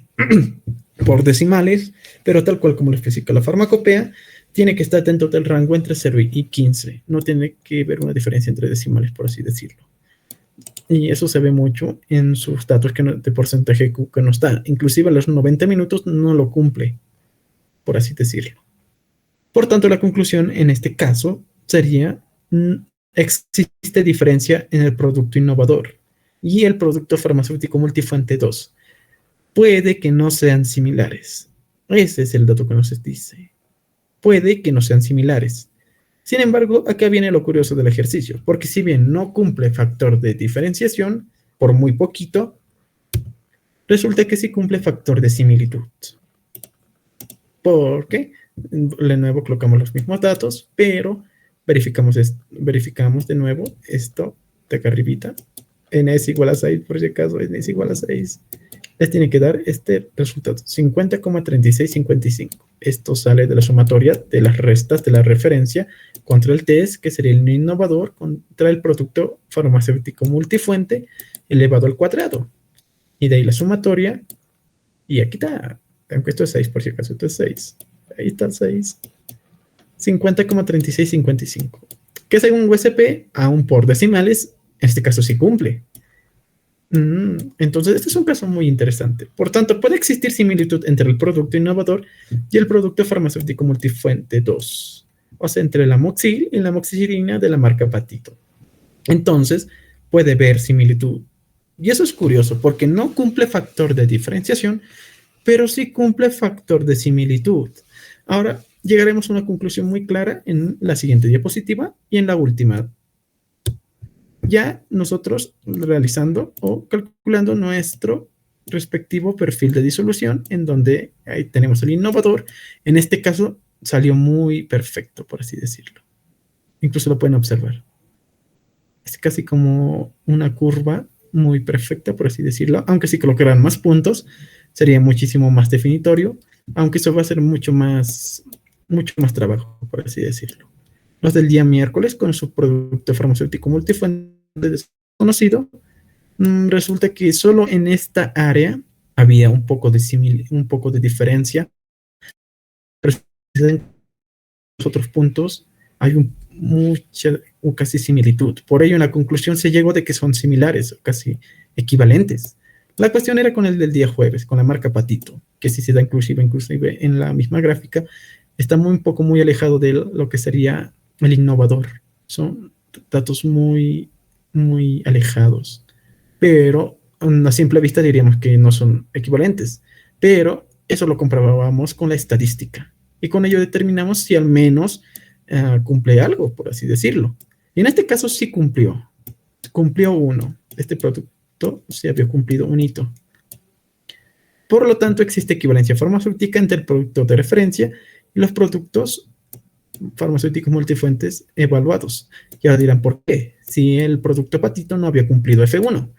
Si bien ambos cumplen el factor de similitud, F2, y solo el producto desconocido cumple el factor F1, o sea, el factor de diferenciación, en el caso del producto farmacéutico de multifuente 2, o sea, de la marca Patito, aunque no cumple el F1, recordemos que el F2, o sea, el factor de similitud, es la métrica de oro para la similitud de perfiles de disolución en la actualidad. Por lo tanto, cumple. Recordarles que el F1 nació a partir del F2. Sin embargo, la USP ya con el pasar del tiempo, inclusive las agencias regulatorias ya no lo toman en cuenta. Simplemente es un dato, como lo mencioné en el primer ejercicio, que al menos nos da una idea si existe una diferencia. Y pues sí existía una diferencia y había que evaluar cuán grave es esa diferencia. Y en el F2 se concluyó de que esa diferencia, sí había una diferencia, pero al menos estaba dentro del rango, porque el F2 es la métrica de oro. Este es el que usa la farmacopea. Y si cumple F2, a pesar de que no cumpla F1, entonces igualmente es equivalente, existe, quizás por poquito. Habría que hacer más puntos de muestreo para confirmar al 100% de que efectivamente cumple F2. En este caso solo se hizo 6 puntos de muestreo, pero si inclusive hacen 8 o más, podríamos así confirmar que sí cumple F2, porque F1 solo verifica la probabilidad de diferencia entre cada punto de muestreo. Por tanto, tal cual como dice la conclusión, existe equivalencia farmacéutica entre el producto desconocido, el producto Patito, con el de referencia innovador, que en este caso era el amoxil. Y con eso terminaríamos la clase de hoy. Con eso hemos terminado lo que sería el factor el test de disolución o el ensayo de disolución, que lo hemos hecho en 4 clases, empezando de su introducción, yéndonos rápidamente a lo que sería su validación, Luego, yéndonos al test de disolución, ya de forma general, especificando cada tipo de liberación. Y finalmente terminando con el perfil de disolución, donde ahí vemos sus otras funciones que tiene, aparte de diseñar lo que sería el respectivo capítulo en la monografía de cada ingrediente farmacéutico. Que como se dieron cuenta tiene varias utilidades, pero tiene sus limitantes, como lo pudimos ver. Aparte que el factor de similitud también tiene sus condiciones y el factor de diferenciación en la actualidad no es muy considerado, solo es por así decirlo, un referente, por así decirlo, si hay una diferencia. Pero el factor de similitud verifica la dimensión de esa diferencia. Y en el último ejercicio podemos verificar que al menos esa diferencia era muy poca y al menos pudo considerarse al producto patito como equivalente, en otras palabras. Así que para terminar la clase de hoy, ¿alguna pregunta o alguna cuestión? Auxi, para sacarle captura de pantalla, ¿lo puedes mostrar así bien rápido?